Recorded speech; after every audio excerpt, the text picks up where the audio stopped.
Welcome to only IAS. स्वागत है आप सभी लोगों का प्रीलिम बूस्टर न्यूज डिस्कशन में। आज है 20 दिसंबर 2021। तो आइए देख लेते हैं कैसे कौन से इंपॉर्टेंट आर्टिकल्स हैं जो आज हम कवर करने वाले हैं।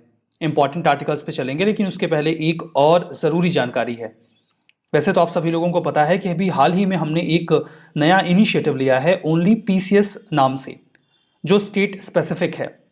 वैसे तो यहाँ पे कई सारे इनिशिएटिव्स हैं, जैसे कि एमपी और बिहार के लिए previous year question paper analysis, Bihar के लिए करंट अफेयर्स रिवीजन सीरीज, बाकी स्टेट स्पेसिफिक करंट अफेयर्स और भी बहुत कुछ। लेकिन यहाँ पर हम इन सब चीज़ों के बारे में बात नहीं करने वाले हैं। मैं बात कर रहा हूँ एक स्पेसिफिक प्लेलिस्ट के बारे में, जो कि सी सैट से रिलेटेड है। चूंकि सी सैट प्रॉब्लम बना हुआ है यूपीएससी एस्पिरेंट्स के लिए भी। पिछले साल भी सी सैट काफ़ी टफ रहा और इस बार भी कई सारे स्टूडेंट्स का तो सी सैट खराब होने की वजह से ही प्रीलिम्स का पेपर रुका, नहीं तो उन्होंने पेपर 1 में बढ़िया परफॉर्म भी किया था। ऐसी कोई स्थिति ना आए, इसीलिए सी सैट अभी नहीं तो कभी नहीं ये इनिशिएटिव स्टार्ट किया गया है। इसमें इस बात को भी ध्यान में रखा गया है कि प्रीवियस ईयर में जो भी यूपीएससी ने सी सैट में क्वेश्चंस पूछे हैं वेरियस टॉपिक से, उनको ज़रूर से कवर कर लिया जाए। तो सी सैट की प्रैक्टिस के लिए आप पार्टिकुलरली इस प्लेलिस्ट का इस्तेमाल कर सकते हैं। अगर आपका स्टेट पीसीएस का एग्जाम देने का कोई प्लान नहीं है, तो आपको इस चैनल को सब्सक्राइब करने की भी आवश्यकता नहीं है। आप सिंपली इस प्लेलिस्ट में जाके केवल इन सी सैट की वीडियोस को देख सकते हैं, जो आपकी सी सैट की प्रिपरेशन को थोड़ा सा हेल्प कर देगा, मजबूत कर देगा। तो मैं इस जो प्लेलिस्ट है उसका लिंक डिस्क्रिप्शन बॉक्स में डाल दूंगा। आप सिंपली सीधा प्लेलिस्ट पे जाइएगा और चेक करिएगा कि क्या ये वीडियोस आपके काम के हैं, और अगर हैं तो आप इन्हें फॉलो करके अपनी सी सेट की तैयारी को बेहतर कर सकते हैं। तो चलिए स्टार्ट करते हैं अपना पहला आर्टिकल, जो कि बायोलॉजिकल डाइवर्सिटी अमेंडमेंट बिल 2021 के बारे में है। इस बिल को अभी हाल ही में पार्लियामेंट में रखा गया है। वैसे तो अभी ये एक्ट में कन्वर्ट होगा और इसके बारे में और भी बहुत सारी डिटेल्स हमारे सामने आएंगी, लेकिन उसके पहले जो कुछ फंडामेंटल जानकारी पब्लिक डोमेन में है, हम उस पर डिस्कशन कर लेते हैं। चूंकि ये एक अमेंडमेंट बिल है, मतलब किसी ओरिजिनल एक्ट में बदलाव करेगा, तो वो ओरिजिनल एक्ट कौन सा है? वो ओरिजिनल एक्ट है बायोलॉजिकल डाइवर्सिटी एक्ट ऑफ 2002। इसी में अमेंडमेंट करने की बात की जा रही है। ये ऐसा एक्ट है जो बायोलॉजिकल डाइवर्सिटी के कंजर्वेशन की बात करता है कि जो भी बायोलॉजिकल रिसोर्सेस हैं उनका फेयर और इक्विटेबल यूज हो, और अगर उसका कोई कमर्शियल यूज किया जा रहा है या ट्रेडिशनल नॉलेज का इस्तेमाल किया जा रहा है, तो जो लोकल कम्युनिटीज हैं उन्हें भी उसका फायदा मिले। इसी उद्देश्य से ये 2002 में एक्ट आया था। अभी जो अमेंडमेंट किया जा रहा है उसके जरिए कुछ कंप्लायंस बर्डन कम करने की कोशिश की जा रही है, ताकि इन्वेस्टमेंट को इस पूरे सेक्टर में फैसिलिटेट किया जा सके, बढ़ाया जा सके। क्या बदलाव की बात की जा रही है? यहां पर एक बदलाव किया जा रहा है, जो आयुष मेडिसिनल प्रैक्टिशनर्स हैं उन्हें एग्जेम्प्ट किया जा रहा है। अगर वो कोई बायोलॉजिकल रिसोर्स या फिर ट्रेडिशनल नॉलेज इस्तेमाल करते हैं, तो उन्हें अब स्टेट बायोडाइवर्सिटी बोर्ड की प्रायर अनुमति नहीं लेनी होगी, जो उन्हें पहले लेनी पड़ती थी। अब इस क्लॉज को हाईली क्रिटिसाइज भी किया जा रहा है, ये बोलकर कि इस प्रकार से जो बायोलॉजिकल रिसोर्सेस हैं उनका ओवर एक्सप्लॉयटेशन स्टार्ट हो जाएगा, और जो ट्रेडिशनल नॉलेज है जो वहां के लोकल लोगों से जुड़ा हुआ है, जिसका फायदा वो लेते हैं, अब वो उन्हें नहीं मिल पाएगा। तो ये हाईली क्रिटिसाइज पॉइंट भी है इस बिल का। दूसरा पॉइंट ये है कि जो मेडिसिनल प्लांट्स होते हैं उनके कल्टीवेशन को अब अलाउ कर दिया जाएगा। पहले कई सारे मेडिसिनल प्लांट्स का कल्टीवेशन अलाउड नहीं था। इसके जरिए रिसर्च और पेटेंट में भी फास्ट ट्रैकिंग की कोशिश की जाएगी। ये दोनों पॉजिटिव पॉइंट्स हैं, ये तो ठीक है। फर्दर यहाँ पे लॉ के वायलेशन को भी थोड़ा ढीला बना दिया गया है।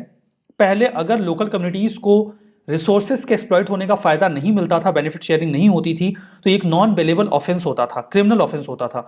अब इसे सिविल ऑफेंस बनाने की तैयारी की जा रही है। तो ये सारी बातें इस बिल के बारे में।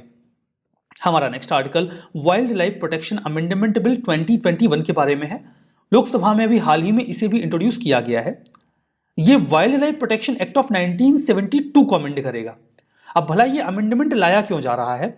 ये अमेंडमेंट इस लिहाज से किया जा रहा है ताकि साइट्स के जो प्रावधान हैं उनके साथ सामंजस्य बनाया जा सके इस wild life protection act of 1972 का।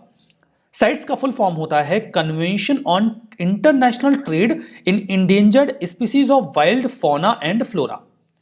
जैसा कि यहां पर एक कीवर्ड है इंटरनेशनल ट्रेड, इसे समझ में आ रहा है ना? वैसे साइट्स के बारे में अभी मैं डिटेल में आपको बता दूंगा, तो वहां क्लियर हो जाएगा कि साइट्स किस बारे में है। बात करते हैं इस बिल के प्रोविजंस के बारे में, तो यहां पर एक state board of wild life के संबंध में स्टैंडिंग कमेटी की बात की गई है। कहा गया है कि जिस तरीके से नेशनल लेवल पे national board for wild life function करता है, वैसे ही एक body state board for of wild life की जो स्टैंडिंग कमेटी है वो भी वर्क करेगी। इनके पास कई सारे अधिकार होंगे, जैसे कि वाइल्ड लाइफ मैनेजमेंट से संबंधित अगर कोई प्रपोजल है तो उसकी परमिशन यही दे लेंगे और नेशनल लेवल पे NBWL का काम इससे कम हो जाएगा। फर्दर, जो वाइल्ड लाइफ प्रोटेक्शन एक्ट 1972 है, उसमें जो 6 शेड्यूल्स हैं उनको कम करके 4 करने की भी बात की गई है। शेड्यूल 1, 2, 3, 4, 5, 6 ऐसे ही कैटेगराइजेशन होता है।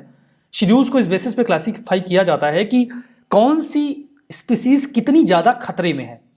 जो जितनी ज्यादा खतरे में होती है उन्हें शेड्यूल्स में उतना ऊपर रखा जाता है ताकि ज्यादा प्रोटेक्शन ग्रांट की जा सके। Further, wild life management plan के बारे में भी बात की गई है। अभी तक ये जो प्लान्स थे इन्हें एक एग्जीक्यूटिव ऑर्डर के माध्यम से इंप्लीमेंट कर दिया जाता था। अब कहा जा रहा है कि वाइल्ड लाइफ मैनेजमेंट प्लान्स, चाहे वो वाइल्ड लाइफ सेंचुरीज या फिर नेशनल पार्क से एसोसिएटेड हों, उस संबंध में जो भी प्रावधान हो उस ये जो wild life protection act of 1972 है उसके एम्बिट में होने चाहिए और इन्हें इंप्लीमेंट करने से पहले चीफ वाइल्ड लाइफ वार्डन की अनुमति भी रिक्वायर्ड होनी चाहिए। तो अब ये बहुत ही आसानी से एग्जीक्यूटिव ऑर्डर से नहीं हो सकेंगे, रेदर प्रायर प्रॉपर चेक लगाने की बात की गई है। साइट्स की बात करते हैं। देखिए, होता क्या है कि एक देश में मान लीजिए एक जीव की कमी है, उनकी संख्या लगातार गिरती जा रही है, फर्दर उन्हें जान से मारा जाता है। उन्हें क्यों जान से मारा जाता है? कई बार उनकी सींग, उनकी खाल, उनके बाल या उनके अदर बॉडी पार्ट के लिए उनको जान से मार देते हैं।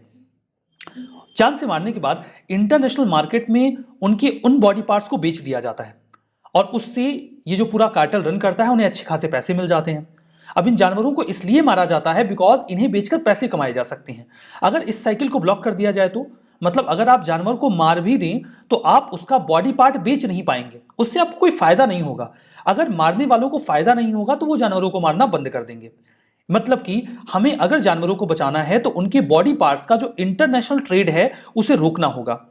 इसी इंटरनेशनल ट्रेड को रोकने के उद्देश्य से आया था sites, convention on international trade in endangered species of wild fauna and flora. यहाँ पे केवल एनिमल्स की बात नहीं हो रही है, प्लांट्स की भी बात हो रही है। कई सारे प्लांट्स भी इंडेंजर्ड हैं, खतरे में हैं, कम हैं, उन्हें भी खत्म कर दिया जा रहा है। 1963 में IUCN की एक मीटिंग हुई थी जहां पर साइट्स के रेजोल्यूशन को ड्राफ्ट किया गया। 10 साल लग गए इसे फोर्स में आने में। 1973 में ये अल्टीमेटली फोर्स में आया, जिसके जरिए ऐसे प्लांट्स एंड एनिमल्स के इंटरनेशनल ट्रेड को ब्लॉक कर दिया गया जिनकी संख्या कम है और खतरा बढ़ा हुआ है। साइट्स में बेसिकली 3 अपेंडिक्स होते हैं, अपेंडिक्स 1, 2 एंड 3। अपेंडिक्स 1 में ऐसी प्रजातियों को रखा जाता है, चाहे वो प्लांट्स की हो या एनिमल्स की हो, जिनका ट्रेड अगर किया गया तो वो पूरी तरीके से खत्म हो जाएंगे, यानी कि एक्सटिंक्ट हो जाएंगे। कैटेगरी 2 या फिर आप कह लीजिए अपेंडिक्स 2 में ऐसे स्पीसीज को रखा जाता है प्लांट्स और एनिमल्स की जिनके ट्रेड से वो खत्म तो नहीं हो जाएंगे लेकिन खत्म होने का खतरा जरूर बन जाएगा, इसलिए इनके ट्रेड को अपेंडिक्स 2 में रख के ब्लॉक किया जाता है। अपेंडिक्स 3 में ऐसे प्लांट्स एंड एनिमल्स आते हैं जो किसी एक सिंगल कंट्री में उनको कंजर्व करने की कोशिश की जा रही है, तो वो साइट्स के अन्य देशों के साथ रिक्वेस्ट करता है कि आप इस प्लांट या एनिमल की ट्रेड को अपने देश में ब्लॉक कर दीजिए ताकि हमारे देश में ये बचा रहे। ऐसी प्रजातियों को अपेंडिक्स 3 में रखा जाता है। तो आप साइट्स के बारे में भी समझ चुके हैं। हमारा नेक्स्ट आर्टिकल पार्वोवायरस के बारे में है। लगभग 2000 पेट और स्ट्रे डॉग्स अमरावती जो सिटी है वहां पर पार्वोवायरस से ग्रसित पाए गए और जो वेटेरिनेरियंस हैं जो इन जीवों की देखभाल करते हैं, उनका इलाज करते हैं, वो लगातार कॉशन कर रहे हैं पेट ओनर्स को कि ध्यान दीजिए अपने पेट का, नहीं तो ये बीमारी बहुत तेजी से फैल सकती है। जब बात पार्वोवायरस और डॉग्स की हो रही है तो एक न्यूज और मेरे दिमाग में आई, वो है महाराष्ट्र के बीड से रिलेटेड। महाराष्ट्र के बीड में डॉग्स एंड मंकीज के बीच में एक गैंग वॉर चल रहा है जहां पर बंदर बहुत बड़ी संख्या में जो पपीज हैं या फिर डॉग्स हैं उन्हें जान से मार रहे हैं। लगभग 3 महीनों में पिछले 250 डॉग्स या पपीज को वो जान से मार चुके हैं। एक्चुअली में कुछ डॉग्स ने एक बंदर के बच्चे को जान से मार दिया, उसके बाद से बंदर बहुत ज़्यादा नाराज़ हैं और वो इन पपीज़ को ढूंढकर ऊंचाई पर ले जाते हैं, पेड़ पर या किसी बिल्डिंग पर, वहाँ से नीचे फेंक देते हैं। अब इससे वहाँ के लोग काफ़ी घबराए हुए थे, डरे हुए थे। अल्टीमेटली फॉरेस्ट डिपार्टमेंट को इंटरवीन करना पड़ा और 2 बंदरों को उन्होंने गिरफ्तार कर लिया। फाइनली उन्हें जंगल में छोड़ दिया जाएगा ताकि ये जो पूरा क्योस है ये खत्म हो सके। टॉपिक पे आते हैं। पार्वोवायरस एक हाईली कॉन्टेजियस वायरल डिसीज़ है, काफ़ी तेज़ी से फैलता है। ये पपीज़ एंड डॉग्स की जान भी ले लेता है। ये कैनिन्स देखिए एक्चुअली में डॉग्स की प्रजाति को ही कहा जाता है, उनके इंटेस्टाइनल ट्रैक को प्रभावित करता है। ये पेन तो ऑटोमेटिक ही चलने लग जाता है, ठीक है। सिम्टम्स क्या होते हैं कि ब्लडी डायरिया स्टार्ट हो जाता है, वॉमिटिंग होने लगती है, ड्रास्टिक वेट लॉस देखने को मिलता है पपीज में, डिहाइड्रेशन और लेथार्जिक मतलब सुस्ती देखने को मिलती है। 90% मोर्टेलिटी रेट है, यानी कि जान जाने का खतरा बहुत ज़्यादा होता है। ट्रांसमिशन फैलने वाली बीमारी है, एक कुत्ते से दूसरे कुत्ते में चली जाती है या फिर कंटेमिनेटेड ऑब्जेक्ट से भी चली जाती है। जो व्यक्ति डॉग्स को हैंडल कर रहा है, अगर उसका हाथ या ऑब्जेक्ट इन्फेक्ट हो गया तो दूसरे कुत्ते में भी वो पहुंच जाएगी, जो भी उसके कांटेक्ट में आएंगे। देखिए कोई ट्रीटमेंट तो इसका है नहीं, कुछ ट्रीटमेंट दिया जाता है, क्योर दिया जाता है, ताकि ये डॉग्स या पपीज खुद ही इतने कैपेबल हो सके कि इन्फेक्शन से लड़ सकें। शुरुआती दौर में ही उन्हें वैक्सीन देनी होती है, डॉग्स को वैक्सीन देनी होती है। अगर उन्हें वैक्सीन नहीं दी गई पेट ओनर्स के द्वारा तो बीमारी का खतरा बना ही रहता है। हमारा नेक्स्ट आर्टिकल टाइफून राई के बारे में है। सुपर टाइफून राई सदर्न फिलीपींस को हिट कर चुका है। थाउजेंड्स ऑफ लोग इससे प्रभावित हुए हैं। फ्लडिंग और डिस्ट्रक्शन की वजह से लोगों को अपना घर छोड़ के जाना पड़ रहा है। टाइफून राई, इसे फिलीपींस में टाइफून ओदेते के नाम से पुकारा जा रहा है। काफी पावरफुल ट्रॉपिकल साइक्लोन है जो साउथ चाइना सी में इमर्ज होकर फिलीपींस को हिट कर देता है। ये कैटेगरी 5 का सुपर टाइफून है। नॉकटेन के बाद फिलीपींस में आने वाला पहला सुपर साइक्लोन है ये। देखिए नॉकटेन 2016 में आया था, काफी खतरनाक रहा था ये भी, दो कैटेगरी 5 का ये भी था। अभी 2021 में कैटेगरी 5 का साइक्लोन वहां पे आया है। कैटेगरी होती है साइक्लोन्स की, देखिए स्पीड के अकॉर्डिंग कैटेगरी डिवाइड करते हैं। कैटेगरी 1 2 3 4 5 होती है। विंड स्पीड अगर 120 से 150 किलोमीटर पर आवर है तो कैटेगरी 1, 150 से 180 पे कैटेगरी 2, 180 से 210 पे कैटेगरी 3, 210 से 250 किलोमीटर पर आवर पे कैटेगरी 4, और अगर विंड स्पीड 250 के ऊपर गई तो कैटेगरी 5 के साइक्लोन कहे जाते हैं। वो कितना डिस्टर्बेंस क्रिएट कर रहे हैं एटमॉस्फेयर में, उसके बेसिस पे उन्हें 7 कैटेगरी में डिवाइड किया जाता है। वो भी विंड स्पीड पर ही डिपेंड करती है, उनकी किलोमीटर पर आवर क्या विंड स्पीड है। Low pressure, depression, deep depression, cyclonic storm, severe cyclonic storm, very severe cyclone और सुपर साइक्लोन, ये क्लासिफिकेशन है। सुपर साइक्लोन का मतलब ये होगा कि wind speed 221 kilometre per hour के ऊपर होनी चाहिए। मतलब अगर कोई साइक्लोन कैटेगरी 5 का है तो वो सुपर साइक्लोन अपने आप ही बन जाता है। देखिए ये साउथ चाइना सी है, यहाँ पर ये साइक्लोन ओरिजिनेट हुआ और फर्दर जाके ये फिलीपींस का एरिया है, मैं जहाँ पे स्पॉट कर रहा हूँ, इसे हिट कर देता है। टाइफून्स अक्सर आते रहते हैं फिलीपींस में, साल में 20 तो आ ही जाते हैं। सुपर टाइफून गोनी आया था अभी पिछले साल नवंबर 2020 में, कई सारे लोगों की जान गई थी। 2013 में टाइफून हाइयान आया था, 6000 लोगों की इसमें जान गई थी। तो टाइफून से अक्सर प्रभावित होता है फिलीपींस। हमारा नेक्स्ट आर्टिकल यूएलआईपी हैकाथन लॉजिस्टिक्स के बारे में है। Department for promotion of industry and internal trade ने अभी हाल ही में इसे लॉन्च किया है। जो प्लेटफॉर्म इस्तेमाल किया गया है इस हैकाथन को लॉन्च करने के लिए, that is unified logistics interface platform. ये एक डिजिटल प्लेटफॉर्म है, इसी के जरिए हैकाथन ऑर्गेनाइज किया गया, नाम दिया गया लॉजिस्टिक्स। हैकाथन क्या होता है? हैकाथन देखिए एक कॉम्पिटिटिव इवेंट होता है जहाँ पे हम सभी स्टेक होल्डर्स को बुलाते हैं, उनको एक प्रॉब्लम देते हैं और कहते हैं सॉल्यूशन ढूंढ के दिखाइए, बढ़िया सॉल्यूशन देंगे तो हम आपको प्राइज देंगे। यही होता है हैकाथन में। यहाँ पर जो हैकाथन है वो लॉजिस्टिक्स का जो सेक्टर है उससे एसोसिएटेड है। लॉजिस्टिक्स क्या होता है, इसका जवाब आप डेफिनेटली जानना चाहेंगे। लॉजिस्टिक्स एक्चुअली में सीरीज ऑफ एक्टिविटीज का एक क्लबिंग होता है। लाइक एक चीज यहाँ पर प्रोड्यूस होती है, हम उसे करते हैं पैक करने के बाद उसे किया जाता है लोड करने के बाद उसे हम करते हैं ट्रांसपोर्ट करने के बाद की जाती है अनलोडिंग, और उसके बाद उसको जो पैकेजिंग है उसे खोला जाता है और फिर उसे मार्केट में डाल दिया जाता है। तो ये जो पूरा प्रोसेस है, मतलब प्रोडक्शन के बाद उसकी पैकेजिंग, लोडिंग, ट्रांसपोर्टेशन, अनलोडिंग और अगेन पैकेजिंग को खोलना, इस पूरे प्रोसेस को कहा जाता है लॉजिस्टिक्स। इंडिया में इसका खर्चा बहुत ज़्यादा है, इसी वजह से जो सामान है वो महंगे भी होते हैं और ये हमारी इकॉनमी को एक बहुत बड़ा नुकसान भी पहुंचाता है। नीति आयोग अटल इनोवेशन मिशन ने मिलकर इसे ऑर्गेनाइज किया कि कोई स्टेक होल्डर आए और इसका कोई बढ़िया सॉल्यूशन बताए कि हम अपनी लॉजिस्टिक्स की कॉस्ट कैसे कम कर सकते हैं। इसमें उन्हें सपोर्ट मिला national industrial corridor development corporation का और logistic data bank service limited का। इंडिया में लॉजिस्टिक कॉस्ट बहुत ज़्यादा है। यूएस और जर्मनी जैसे डेवलप्ड कंट्रीज में जहां ये उनके जीडीपी का 8 to 9% होता है, वहीं हमारे यहाँ 14% है। अगर हम किसी भी तरीके से इसे घटा के 9% पे ला सकें तो इंडिया की इकॉनमी को $50 बिलियन का फायदा हो सकता है। यूनिफाइड लॉजिस्टिक्स इंटरफेस प्लेटफॉर्म की बात करते हैं। ये एक टेक्नोलॉजी प्लेटफॉर्म है। इसका उद्देश्य यही है कि हम कुछ भी ऐसा करें जिससे इंडिया में लॉजिस्टिक्स की कॉस्ट कम हो, हम रियल टाइम इंफॉर्मेशन दे सकें, सभी स्टेक होल्डर्स को इंफॉर्मेशन सिमेट्री में हो। ट्रांसपेरेंट प्लेटफॉर्म है ये, मल्टी मॉडल ट्रांसपोर्ट ऑप्शंस क्या हो सकते हैं, सभी मिनिस्ट्रीज एंड डिपार्टमेंट इसके साथ मिलकर काम करते हैं। Top Indian technology organisations, private sector, सभी लोग यहां पर आ रहे हैं ताकि लॉजिस्टिक्स कॉस्ट को कम किया जा सके इस प्लेटफॉर्म के माध्यम से। हमारा next article technology based energy solutions innovation for net zero programme के बारे में है। ये एक प्रोग्राम है। किसने लॉन्च किया इसे लॉन्च किया गया है United states India science and technology endowment fund के द्वारा। पार्टनरशिप रही सोशल अल्फा की। सोशल अल्फा एक नॉन प्रॉफिट ऑर्गेनाइजेशन है, साइंस एंड टेक एंटरप्रेन्योरशिप को प्रमोट करता है।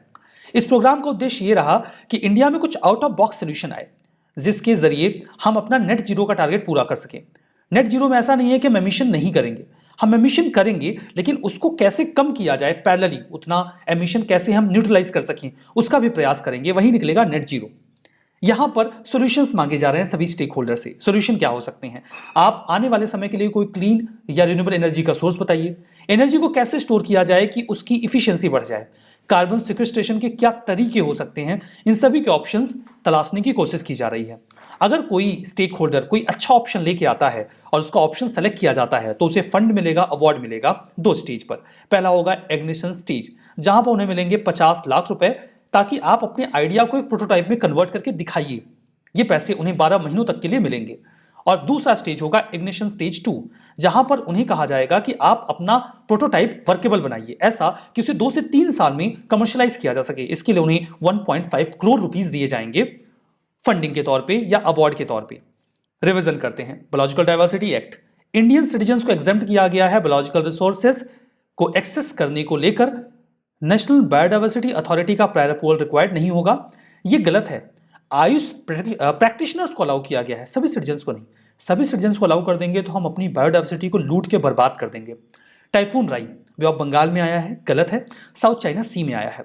Parvo virus highly contagious viral disease है, लाइफ थ्रेटनिंग हो सकता है पपीज एंड डॉग्स के लिए, that's true. Technology based energy solution innovation for net zero programme Niti Aayog का इनिशिएटिव है, ये भी गलत है बिकॉज अभी हमने डिस्कस किया ये United states India science and technology endowment fund का इनिशिएटिव है। ठीक है, तो आज का सेशन हम यहीं पे समाप्त करते हैं। सी सेट के वीडियोस की प्लेलिस्ट का लिंक मैं डिस्क्रिप्शन बॉक्स में डाल दूंगा, आप उसे जाके चेक कर लीजिएगा कि वो आपके काम का है या फिर नहीं है। तो आज का सेशन हम यहीं पे समाप्त करते हैं। बहुत बहुत धन्यवाद।